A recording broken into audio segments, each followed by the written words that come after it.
তেলের দাম বাড়ানো মানে সবকিছুর দাম বেড়ে যাওয়া, বললেন আব্বাস। বিএনপিকে ধ্বংস করতে খালেদা জিয়াকে বন্দী রাখা হয়েছে, বললেন গয়েশ্বর। জানাবো তারেক আতঙ্কে আন্দোলনে দ্বিধা বিএনপির। জানাবো বিপদ আঁচ করতে পেরে দেশ ছেড়েছেন বেনজির। এবং সর্বশেষ জানাবো এমপি আনার হত্যা, ফের 5 দিনের রিমান্ডে শিলাস্তি ফয়সাল ও আমানুল্লাহ। শুনছিলেন সংবাদ শিরোনাম, এবার বিস্তারিত। তেলের দাম বাড়ানো মানে সবকিছুর দাম বেড়ে যাওয়া, বললেন আব্বাস। জ্বালানি তেলের দাম বাড়ানোর সরকারের সমালোচনা করেছেন বিএনপির স্থায়ী কমিটির সদস্য মির্জা আব্বাস। তিনি বলেন, 1 লিটার তেলের দাম 2.5 টাকা বাড়িয়ে দেওয়া হয়েছে। এমনিতে দ্রব্যমূল্যের ঊর্ধ্বগতিতে মানুষের নাভিশ্বাস, সেখানে 2.5 টাকা দাম বাড়ানো মানে সব জিনিসপত্রের দাম আবার বেড়ে যাওয়া।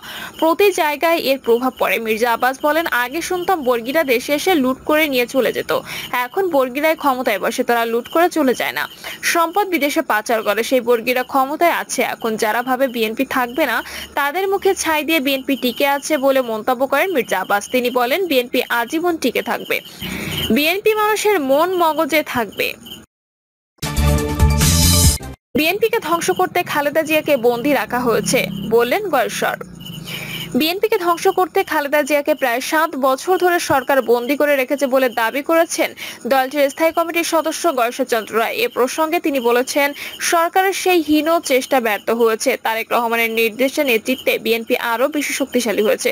গয়েশ্বর বলেন, আজকে দেশের মানুষের আস্থার স্থলে পরিণত হয়েছে তারেক রহমান। আর প্রধানমন্ত্রী বলেছেন, এই তারেক রহমানকে দেশে ফিরিয়ে এনে বিচারের মুখোমুখি করার কথা। তিনি যেদিন আসবেন তার ঢেউয়ে আপনারা কোথায় ভেসে যাবেন চিন্তা করুন। প্রধানমন্ত্রী প্রায়ই বলেন, যুদ্ধের সময় খালেদা জিয়া কোথায় ছিলেন? আমি বলছি, জিয়াউর রহমান সম্মুখ যোদ্ধার অপরাধে 2 শিশু সন্তান সহ বন্দী রাখা হয় খালেদা জিয়াকে। আপনি প্রধানমন্ত্রী সে সময় কোথায় ছিলেন? সে সময় ধানমন্ডির 32 নম্বর বাড়ি ভাড়া কারা দিয়েছে?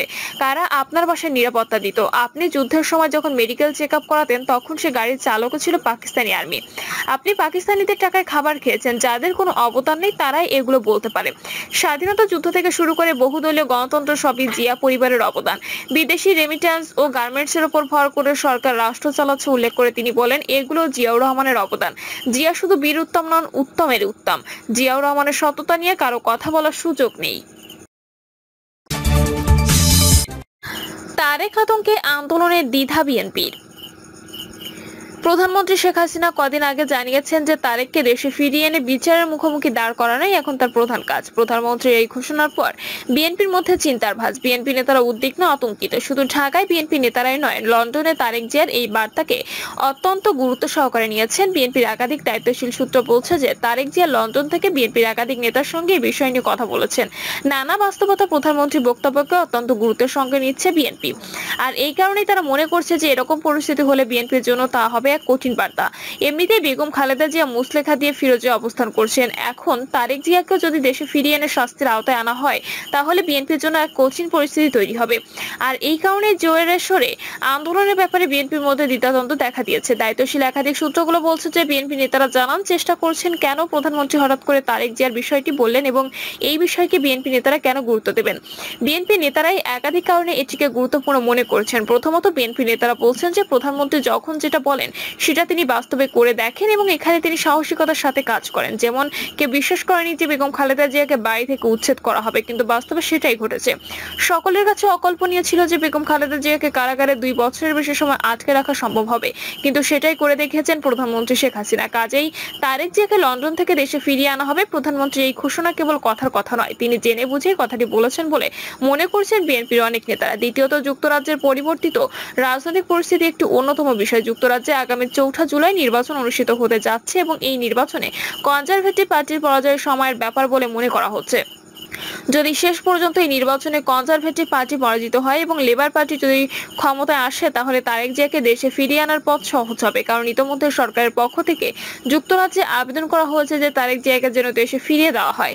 তার বিরুদ্ধে একাধিক অভিযোগ রয়েছে। তৃতীয়ত, লেবার পার্টি ক্ষমতায় এলে বঙ্গবন্ধুর কনিষ্ঠ কন্যা শেখ রেহানার মেয়ে টিউলিপ সিদ্দিকী অত্যন্ত গুরুত্বপূর্ণ হবে এবং তিনি ব্রিটিশ সরকারের অত্যন্ত গুরুত্বপূর্ণ ব্যক্তি হবেন। ফলে তারেক জিয়াকে দেশে ফিরিয়ে আনাটা অনেক সহজ সাধ্য ব্যাপার হবে। চতুর্থত, ব্রিটেনের যে অভিবাসন সংকট সংকোচন নীতি গ্রহণ করা হয়েছে। এই নীতির কারণে এখন হয়তো তারেক জিয়ার বেশি দিন লন্ডনে থাকা কঠিন হয়ে যাবে। তাছাড়া বাংলাদেশ এবং যুক্তরাজ্য যে চুক্তিগুলো স্বাক্ষর করেছে তাতে যে কোনো দণ্ডিত ব্যক্তিকে বাংলাদেশ যেমন যুক্তরাজ্যকে ফেরত দেবে, তেমনি যুক্তরাজ্য বাংলাদেশকে ফেরত দেবে। এই সমস্ত বাস্তবতায় অনেকে মনে করছেন প্রধানমন্ত্রী একটি পরিকল্পিত চিন্তার অংশ থেকে এই ঘোষণাটি দিয়েছেন। আর তাই বিএনপির মধ্যে একটি আতঙ্ক তৈরি হয়েছে। বিএনপি নেতারা মনে করছেন যে এখন বড় ধরনের আন্দোলনের চেষ্টা করতে তারেক জিয়ার উপর চাপ বাড়বে। তারেক জিয়া যুক্তরাজ্যে থাকা দুর্বিষহ হয়ে পড়বে। এই কারণে তারা আন্দোলন করবে না সরকারের সাথে গোপন সমঝোতা করবে, এটি নিয়ে দ্বিধাদ্বন্দ্বে রয়েছে। বিপদ আঁচ করতে পেরেই দেশ ছেড়েছেন বেনজির।